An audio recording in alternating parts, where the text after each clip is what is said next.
السلام علیکم ورحمۃ اللہ وبرکاتہ الحمد للہ رب العالمین واشهد ان لا الہ الا اللہ وحدہ لا شریک لہ واشهد ان محمدا عبدہ ورسولہ صلوات اللہ وسلامہ علیہ وعلی آلہ وعلی اصحابہ ومن اہتدی بہدیہ واستنى بسنتہ الی یوم الدین اما بعد اعوذ باللہ السمیع العلیم من الشیطان الرجیم من ہمزہ ونفخہ ونفثہ بسم اللہ الرحمن الرحیم فی بیوت اذن اللہ ان ترفع ویذکر فیہ اسمہ يسبح له فيها بالغدو والآصال رجال لا تلهيهم تجارة ولا بيع عن ذكر الله وإقام الصلاة وإيتاء الزكاة يخافون يوما تتقلب فيه القلوب والأبصار ليجزيهم الله أحسن ما عملوا ويزيدهم من فضله والله يرزق من يشاء بغير حساب۔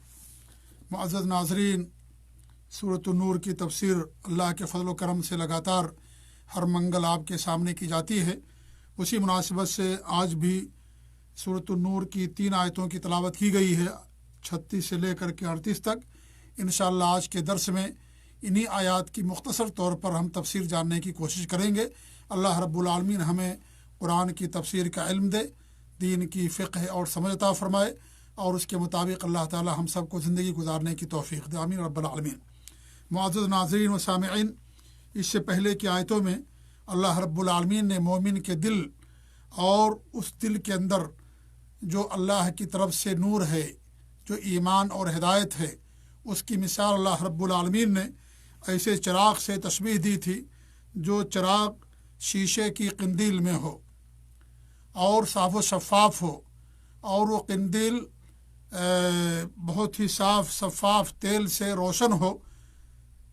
اس کی مثال اللہ رب العالمین نے اس سے پہلے کی آیتوں میں دی تھی۔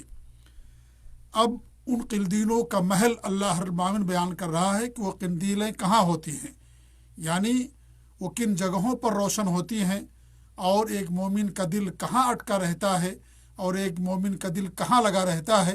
اللہ تعالیٰ اب اس محل کا اور اس جگہ کو بیان کر رہا ہے۔ اللہ فرماتا فی بیوتن ان گھروں کے اندر، اذن اللہ ان ترفع ویذکر فیہ اسمہ، جن کے ادب و احترام کا اور اللہ کا نام وہاں لیے جانے کا حکم ہے۔ ان گھروں میں وہ اللہ رب العالمین کی گویا کی عبادت کرتے ہیں۔ یہاں گھر سے مراد کیا ہے؟ مسجد ہے۔ اللہ تعالیٰ کا گھر مراد ہے یہاں پر۔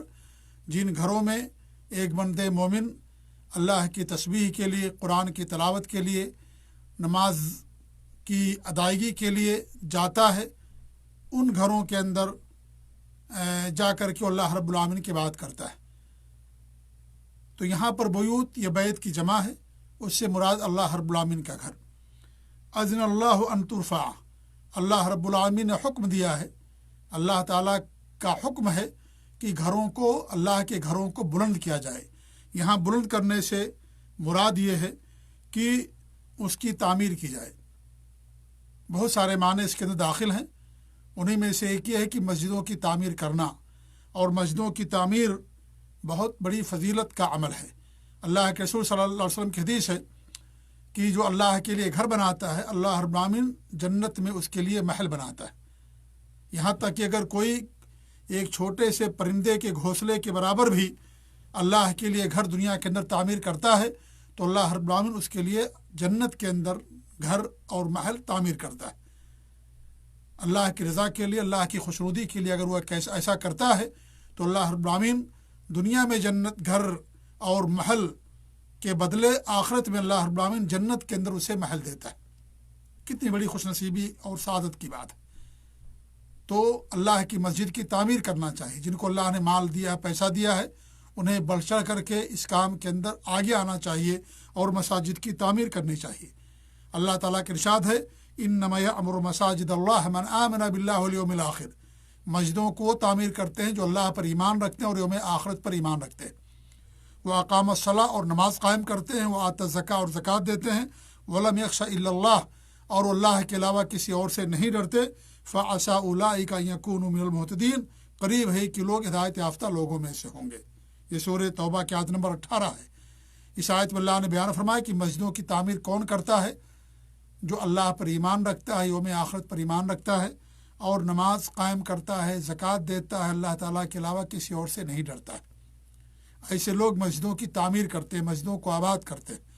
یہاں تعمیر سے مراد ایک تو یعنی حصی تعمیر، مسجد کا ڈھانچہ کھڑا کرنا، مسجد تعمیر کرنا، اور نمبر 2 مسجد کو اللہ کی عبادت سے آباد کرنا، جا کر کے وہاں اللہ رب العالمین کی عبادت کرنا، یہ بھی مسجد کی تعمیر میں شامل ہے۔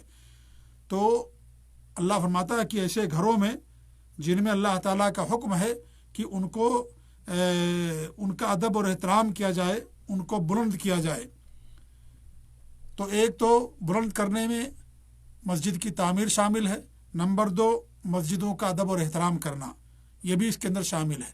اس لیے مسجد کے اندر دنیاوی گفتگو کرنا منع ہے، تجارت کرنا، بیع و شراء کرنا، خرید و فروخت کرنا منع ہے، گمشدہ چیزوں کا اعلان کرنا منع ہے۔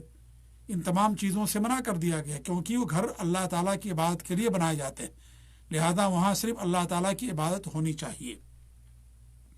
ایسے ہی صاف ستھرا لباس پہن کر کے، خوشبو لگا کر کے، زیب و زینت اختیار کر کے انسان کو مسجد میں آنا چاہیے۔ اللہ تعالیٰ کا ارشاد ہے خذوا زینتکم عند کل مسجد، جب مسجد جاؤ تو زینت اختیار کر کے جاؤ، اچھے کپڑے پہن کر کے، اچھا لباس پہن کر کے جاؤ، خوشبو لگا کر کے جاؤ، پاک صاف ہو کر کے جاؤ۔ تو یہ بھی مسجد کے بلند کرنے میں یہ چیز بھی شامل ہے۔ اسی طریقے سے مسجد کی صفائی اور ستھرائی کا خیال رکھنا، یہ بھی شامل ہے اس کے اندر، کہ انسان مسجد کا خیال رکھے، صفائی اور ستھرائی کرے۔ اور اللہ کے رسول کے حدیث البزاق فی المسجد خطیئہ، مسجد کے اندر تھوکنا گناہ ہے، یہ وہ کفارتھا دفنھا، اور اس کا کفارہ یہ ہے کہ اس تھوک کو دفن کر دیا جائے۔